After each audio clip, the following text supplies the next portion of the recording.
Hey gang, Jim Roncal, Controlled Force National Instructor here with a quick tip on doing magazine transition drills when you don't have a lot of time to get out on the range.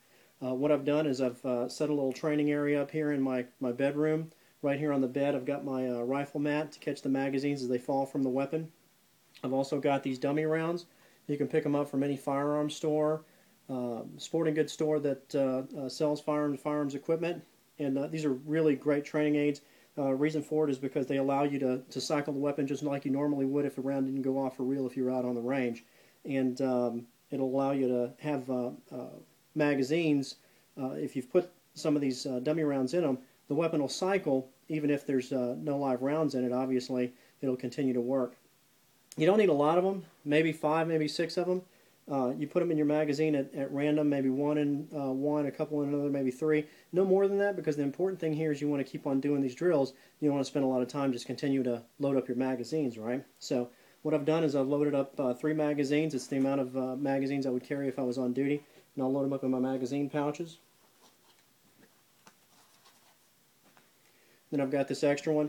I've got my trusty sidearm here. Hey, we treat every one of these like it's loaded. Make sure we keep our finger off the trigger unless we're ready to fire. And I'm not going to point this thing at anything I'm not willing to destroy.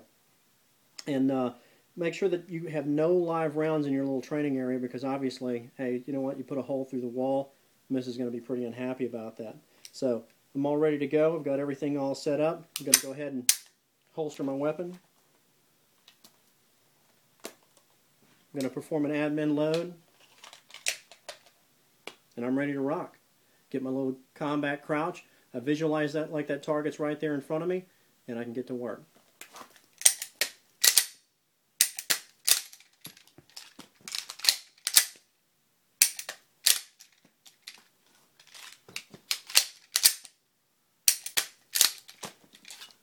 And I'm dry.